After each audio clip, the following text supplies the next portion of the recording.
Well, very much like the games themselves, I seriously doubt anything I say is going to dissuade anyone, but here we go.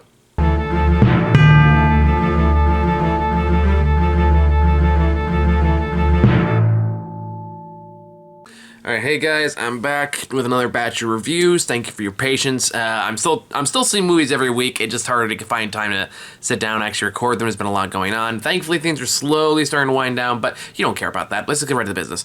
So, first movie in the docket for today is, of course, the movie adaptation of the well-known game franchise, Five Nights at Freddy's, which started out as kind of like this indie darling, which turned into just a monstrosity of a franchise. Now, I know it has a very dedicated, very passionate fan base. I'm not gonna say I've really played any of the games. I, like many other people, have definitely watched videos about the games. Like, despite everything, despite how incredibly overly convoluted this story is, it is still kind of interesting to see how the pieces fit together. So yeah, I've watched some lore videos. I'm like more or less up to speed of what the story is. Even though the fact like I will never play the games because they're not my kind of games. I think I played the first one. I played the first one. You actually watch videos of us playing it like years ago on the channel. But that's it. That's as far as I've gotten with it. As far as my understanding, they're not very good, but I understand the appeal of it. I understand why people have really attached themselves to it. I understand why people are really into the lore and the story and all that kind of stuff. From my perspective, I understand it. So this is the movie adaptation. It's obviously trying to capture what has become a monstrosity of a story. And it's fine. That's really kind of my takeaway from it.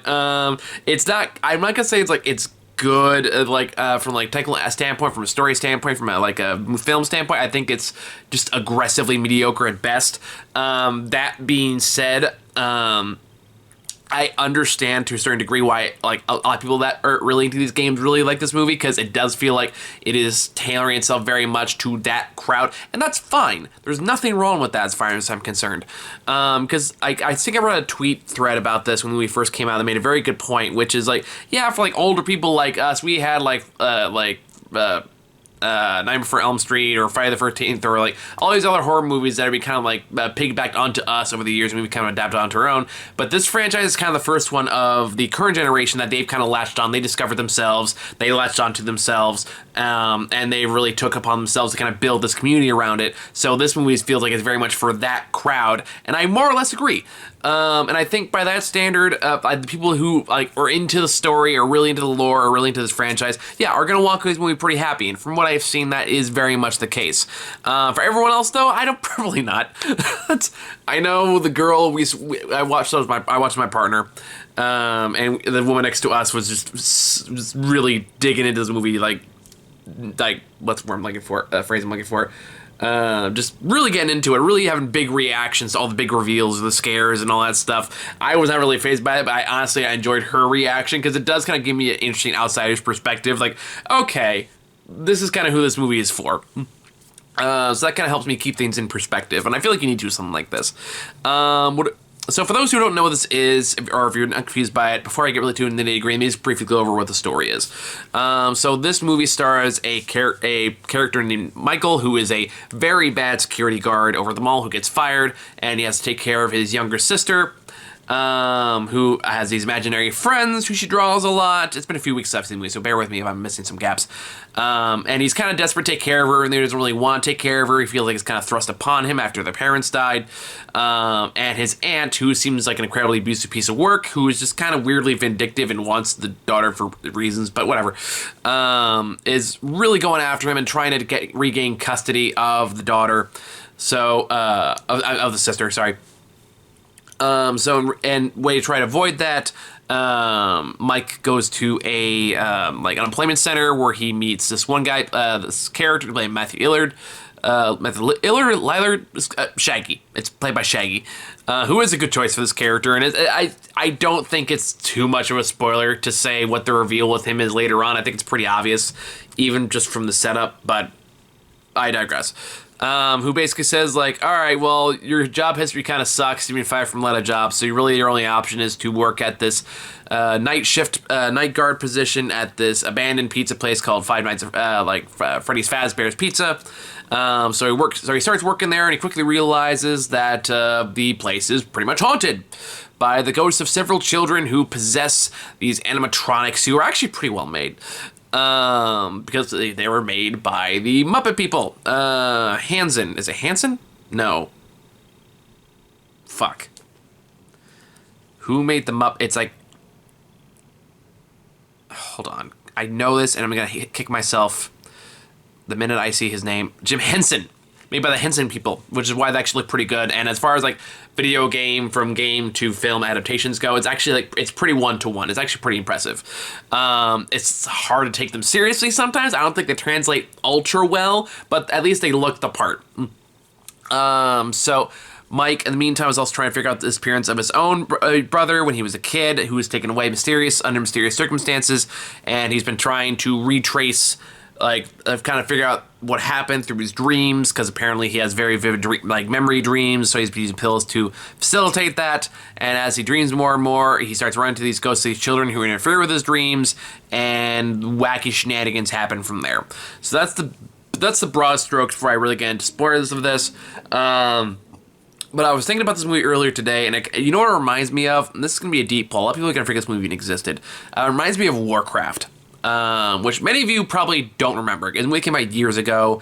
It was an adaptation of the World of Warcraft video games, attempt to kind of piece those lore together and trying to make that into like a cohesive franchise. It didn't really work out. The first movie didn't do very well, and it kind of they never tried again from that point.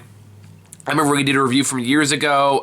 It was very much, I wasn't really enthused by it, but it did have a very similar effect this movie did, which is it's a video game franchise that has a lot of deep lore that isn't explicitly told you in the games.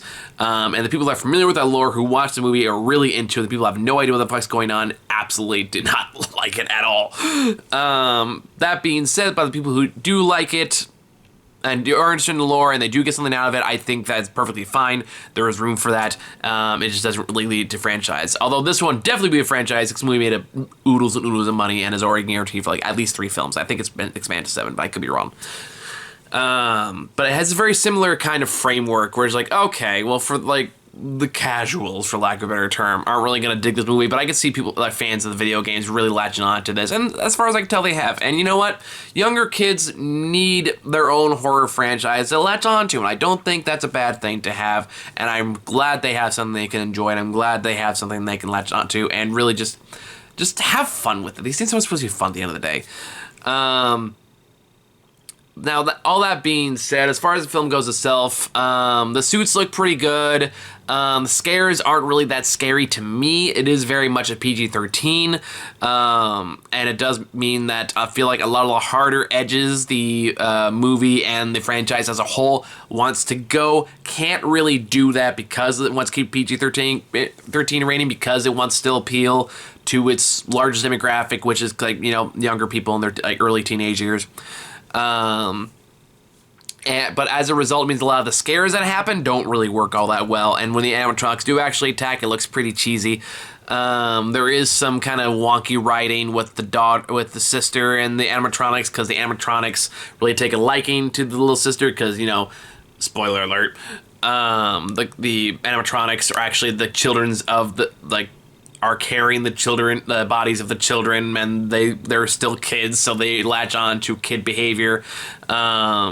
So all of that, it's fine. At the end of the day, I think it's pretty harmless. Doesn't go as far as I feel like what the story promises it should go.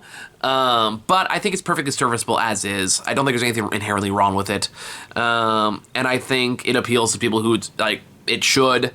And it has a bunch of movies to try to get this right. That depends if they actually want to take this seriously or they just want to make this to a cash cow. It can go either way at this point. It will be curious to see what they kind of do with the lore, where they kind of mess with it. I know I've always been kind of outsider with this franchise, but I'm still intrigued by it. And it goes in some insane fucking directions, so we'll see how far they actually take this. I think it's well acted well enough. It does look a little cheap in terms of cinematography and camera work, and the script could use an extra rewrite or two, but overall I think this movie is, it's a solid 6 if I had to give a score to it. Not great, not terrible, it's just more it is what it is, and it's going to appeal to who it's going to appeal to. And I don't have enough hate in me to really shit on something that is inherently meant for people younger than me. So I think it's all I have to say about that because at this point I'm just repeating myself and I have other movies to talk about. So yeah, that's my review of Five Nights at Freddy's, and I'll see you all for the next video, which is about the Marvels. See you soon.